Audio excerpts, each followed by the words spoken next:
The National Transportation Safety Board has now recovered the two black boxes from the passenger flight involved in that midair collision. As of last night, crews had recovered about 40 bodies from the river. Search efforts set to resume this morning. Officials also discovered the plane's cockpit voice recorder and flight data recorder. Both have been taken to an NTSB lab for evaluation. Let's bring in NBC News senior correspondent Tom Costello. He's inside Reagan National Airport for us. Tom, good morning. Where does the investigation stand this morning? A couple of headlines this morning. To begin with, you mentioned that the flight data recorder, one of the black boxes, is now at the NTSB headquarters just a mile away from here. They're going to look precisely at every piece of data as it relates to the performance of that plane, right, of the regional jet. They still need to get the flight data recorder, the black box, off of that Black Hawk helicopter, the Army helicopter. That's going to be critical because they want to confirm what the altitude was of that Black Hawk helicopter. If you look at some of the streaming data that we get on flight radar websites, for example, it suggests that the helicopter was flying at too high of an altitude, higher than it was supposed to be flying. And in fact, in the same range or area, I should say, as that regional jet. But they want to get the black box off of that chopper to confirm that it was flying at a higher altitude than it was assigned. So that's going to be critical. Separately, I can tell you that the NTSB has brought into Washington, D.C., to Reagan Airport, one of their own Black Hawk helicopter experts, himself a pilot from Alaska. And that Black Hawk helicopter pilot is going to be their own eyes and ears as it relates to the Black Hawk investigation, because while they do have partners from the Department of Defense investigative team part of this investigation, they want their own Black Hawk expert in-house with the NTSB to double-check the facts and to give them a reality check. Separately, I can tell you that the NTSB met for several hours last night with family members who are here in the Washington, D.C. area, updating them, briefing them on the investigation and the status. What the NTSB tries to do is always respect the families and the friends, the survivors of an accident, and brief them before they brief the media and the public at large. And then there's a lot of focus, I will tell you, Willie, on the air traffic control tower. We reported on NBC Nightly News last night that, in fact, there was one controller responsible on that night for both plane traffic and chopper pilot traffic. Whereas normally there is one controller dedicated to choppers and one to planes. We're now told by a high-level source within the investigation that, in fact, an air traffic control supervisor had allowed somebody to leave early, consolidating the position so that only one controller was doing both choppers and planes. Now, that's allowed, but it's not normal. And so the question's going to be, why did somebody leave early? And it really dovetails into this conversation we've been having for years about air traffic control staffing levels at towers and how many times we've had close calls across the country, including here at Reagan Airport, and air traffic control staffing was a concern. There simply weren't enough people on the tower for a particular incident. So, again, air traffic control staffing will be the concern and a focus of this investigation. And, you know, Willie, you and I have talked on the air many times over the years that there's a shortage right now of about 10,000 air traffic controllers, and they are dramatically trying to ramp up, put more and more people through the Air Traffic Control Academy. The trouble is the rate of retirements, the rate of attrition is such that they're barely keeping up by putting people through the academy and pushing so many of them out into the workforce, and the washout rate is like 30%. So they've got multiple challenges here as it relates to air traffic control staffing.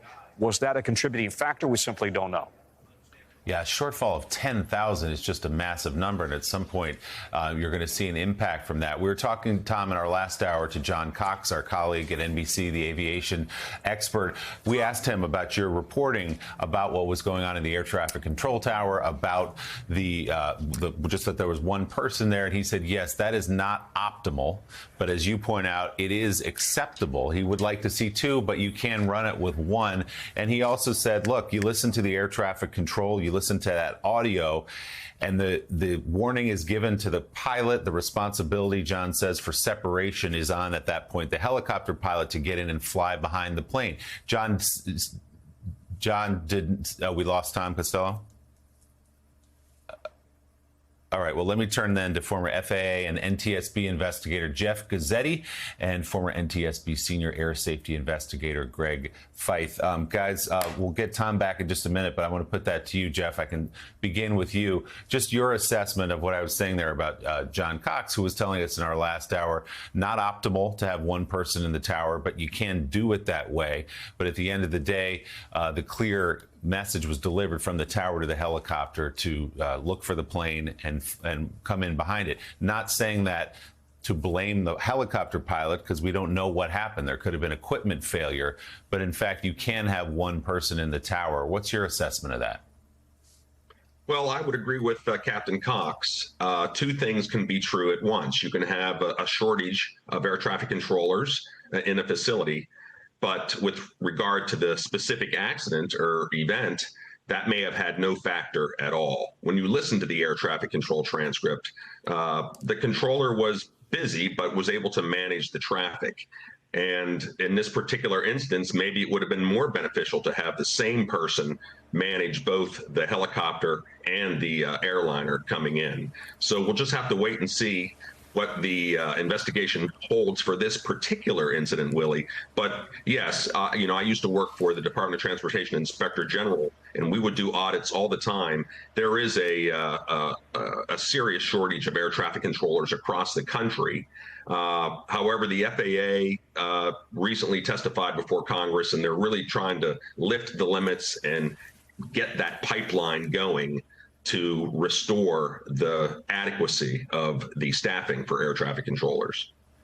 We got Tom Costello back. Tom, just to finish the thought, and we were just talking about this with Jeff, the idea that there was only one air traffic controller, not optimal, according to a lot of people, but as you reported, acceptable. What's your assessment? You're so plugged in talking to people. Is that actually acceptable, just to have one person doing both jobs?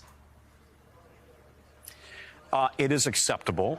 It is not optimal. And it really is part of this broader conversation that we have had about how congested the Reagan Airport airspace can be, and specifically, not just congested, but very dynamic. And really, as you know, we have this issue here in Washington where air traffic cannot go over downtown D.C. for national security reasons. And so you're kind of bottling all of the traffic up and down the Potomac River, right? And then out beyond the Potomac and into Virginia. But because of the limitations of the Reagan airspace, and then because of a very, very busy a very busy runway number 1, which is right next to runway 33. It's, in fact, runway 1 is the busiest in the country. And then on top of that, you've got all the chopper activity. This creates a very, very dynamic situation here. And as a result of that, air traffic controllers and pilots need to be on their game. And so this is clearly going to be a focus of this investigation. Is this going to be the determinant factor for why this happened? We simply have no way of knowing that. And it is really premature to jump to that kind of a conclusion. I think we should underscore that the NTSB really tries to take their time. I understand the president yesterday was suggesting that he had already kind of come up with the reason why this might have happened, but the NTSB will methodically go through this, gather all of the data, all of the information, and then it will take them a good year before they have a final report. All right, Tom Costello reporting from Reagan National Airport. Tom, thanks so much.